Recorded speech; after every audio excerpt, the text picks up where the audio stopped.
Hello everyone, a warm welcome to you from SGT University. Today we are going to discuss about a skin condition which impacts the quality of a life of a person known as vitiligo. For that we have our expert Dr. Sahani, head of the department dermatology. Vitiligo is a condition which causes loss of skin color in patches. Approximately 1% of world's population is affected with this disease. And in some countries, 2 to 3% people are affected if we talk about the dark colored population. If we talk about the India, then 1 million cases are there every year. So sir, please tell about is there any relation with the nutritional status or nutritional behavior of a person with this disease, or is this a communicable disease which can hampers even if a girl have this disease, then it can affect her during her marriage or anything related to that? See, as you have heard from her, that it is a very common disease and so many people are affected by this disease. As far as the cause of this disease is concerned, it is not a communicable disease, it is a type of allergic disease. Actually, there are two types of vitiligo. One is by birth, where they get a segmental type of vitiligo on the skin. And the second type is which is acquired type, which comes later in life, and this is a allergic phenomena where the skin gets depigmented, or there is a loss of pigment because of the destruction of the cell which give pigment to the skin. So these cells are called as melanocytes, and because of the autoimmune process, by that means the body is damaging its own pigment cells. So there is a destruction of these cells and there is a loss of pigment in those cells. Now, as far as the area of the body is concerned, it is of different varieties. It can be a focal type of vitiligo where small patches of depigmentation appear on any part of the body, or it can be a lip tip type of the vitiligo where the lips, mucosa of the lips and the fingertips are affected, or it can be involving whole of the body where it is a disseminated or generalized vitiligo. So depending on the type of vitiligo, our management will vary. As far as the segmental vitiligo is concerned, since there is no pigment producing cell in those patches, so all other modalities will not help, and it will only be treated by surgical modality. Now, our anchor has brought out few problems which the society is facing, and there is a lot of stigma in the society because of this disease. And as she has said, sometimes if the young girl is having white patches, she is not acceptable for the marriage, she is rejected. So this knowledge has to come to the society that this is not a communicable disease. It may be confused sometimes with leprosy, but leprosy is a total different disease, and there is no relation to nutrition. So that is also a myth that if you take milk and you take fish after that, it will lead to white patches, and even improvement of the diet or changes in the diet will not help in the improvement of this disease. So what all other disease it can be confused with? There are a lot many diseases with which it can be confused. The most commonly confused disease is leprosy, where we see hyperpigmented patches. That means there is less of pigment and there is no total loss of pigmentation. And leprosy patches also have loss of sensation, which is not seen in cases of lesions of vitiligo. Then the next most common disease with which it can be confused is post-inflammatory hyperpigmentation. Any inflammation onto the skin because of any infection or any disease, once it heals, it can leave behind hyperpigmentation or depigmentation. So we have to take a proper history that whether at the site of the loss of pigment, whether there was any other disease prior to the patient develop this hyperpigmentation. Then it can also be confused with leishmaniasis, post-Kala-Azar dermal leishmaniasis, where there can be hyperpigmented macules. It can be confused with healed lesions of syphilis, where there can be macular lesions which can be depigmented.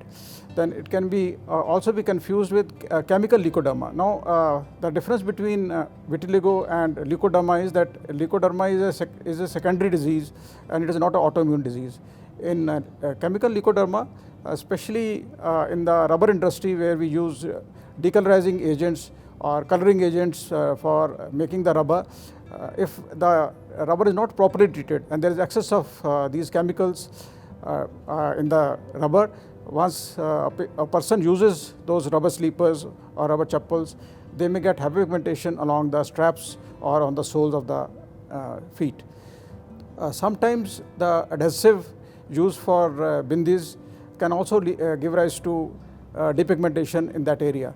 So we have to take that history and rule that out also.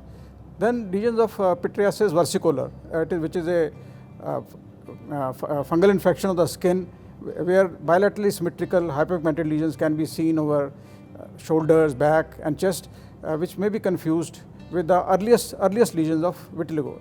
In the earliest lesion, what we call as pre-vitiligo, there is no total loss of pigmentation, so it may be confused with a number of diseases. Similarly, the hyperpigmented patches occurring on the cheeks in small children, what we call as pityriasis alba, which is a low-grade dermatitis usually seen in atopic children, can also be confused with early lesions of vitiligo. Now, in a vitiligo lesion, there is a rim of hyperpigmentation also, so it can be easily differentiated from other diseases if we get a rim of hyperpigmentation in the surrounding area of the vitiligo, what we call as trichrome vitiligo. Sir, is this disease 100% curable? And what all measures we should take to prevent this disease? And I would like if you share some details about the treatment modalities as well. Yes. Firstly, we do not know as on date what causes vitiligo, what triggers this autoimmunity in case of vitiligo.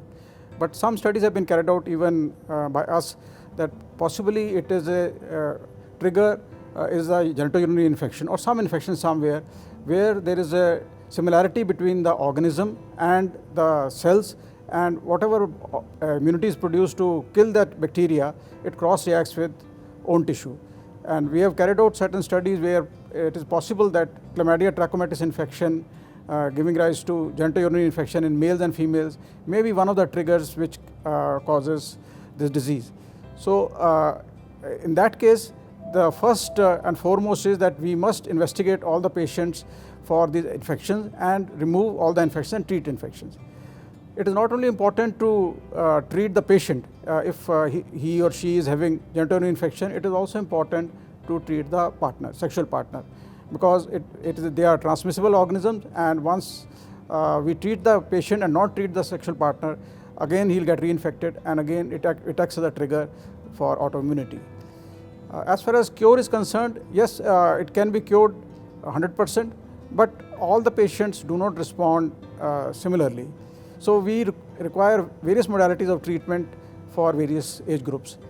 In the children less than 10 years of age, we do not give them psoralen because their joints or their bones are still growing, so it can lead to decrease in the bone growth. So less than 10 years of age, we do not submit them to psoralen therapy.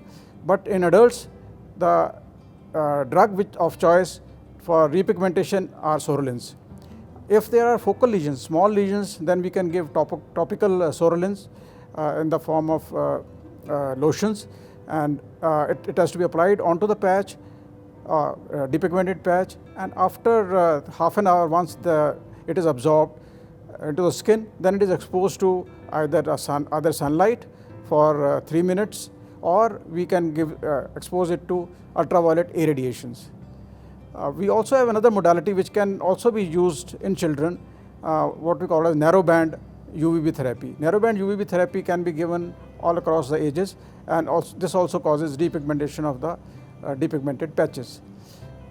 If there are widespread lesions, then we have to give oral psoralens. The oral psoralens are given in a dose of 0.6 milligram per kg body weight. That means in an adult of 40 to 50 kg of weight, we give 30 milligram of psoralen, and then the patient is asked to expose to ultraviolet A radiation if we have a ultraviolet A lamp, or patient is asked to expose to sun, what we call as Povasol, after 2 hours, because the difference between topical psoralen and oral psoralen is that Topical Sorolins, because they are applied directly to the patch and they are absorbed immediately. But when we are giving oral Sorolins, they have to be absorbed from the intestine, then go to the blood and then reach the skin, where they combine with ultraviolet rays either from the sun or ultraviolet lamp, and then they stimulate the melanocyte to produce the pigmentation. The other modalities are also important. Now, since I have said that it is an autoimmune disease, if the fresh lesions are coming or it is a widespread vitiligo, we have to stop this autoimmune phenomena, and for this we give oral corticosteroids. So, oral corticosteroids form an important part of treatment if it is an active vitiligo. So, if no fresh lesions are coming for the last 6 months, then we call it as stable vitiligo. Then the treatment varies, and if it is active vitiligo, we have to give oral corticosteroids in a dose of 1 milligram per kg body weight. Either we can give it as in the form of pulses, what we call as oral mini pulses on every Saturday and Sunday, or we can, if it is a rapidly progressing vitiligo, we can even give monthly pulse therapy by giving dexamethasone 100 milligram on 3 consecutive days. Or if it is still not responding to treatment, we can add any immunosuppressive drug in the form of methotrexate, cyclophosphamide or azathioprine. After we have taken care of the autoimmunity and we are using various modalities to bring back the pigmentation, if the patient is still not responding, then we may have to perform certain surgical procedures in the patches. So, once the disease becomes stable and autoimmunity is under control and no fresh patches are coming, we can advise the patient to undergo surgical management. In the surgical management, various therapies are used. Either we do a punch graft or we give a split skin graft, or nowadays even melanocyte culture is being done and melanocytes are transferred onto the abraded skin, so that whatever patches are depigmented, melanocytes produce the pigment and depigment those patches. Then in case of pregnant females and lactation females, we don't give any oral Sorolins because it can affect the fetus. In that case, if it is actively progressing vitiligo, we have to give oral corticosteroid to stop the progress, and we can treat with topical Melanocyl to bring back the pigmentation. We can also use topical corticosteroids. We can use tacrolimus as an immunomodulator in the patches of the skin if there are few patches, and even in children also we prefer giving them topical steroids and tacrolimus to bring back the pigmentation. Thank you, sir, for sharing this valuable information with us. You have cleared our many doubts and myths regarding this disease, and the foremost is that it's an allergic disease, not a communicable one, and there are many treatment modalities available for this disease nowadays, and it can be prevented and controlled as well. I hope this information is useful for you all. Thank you and have a nice day.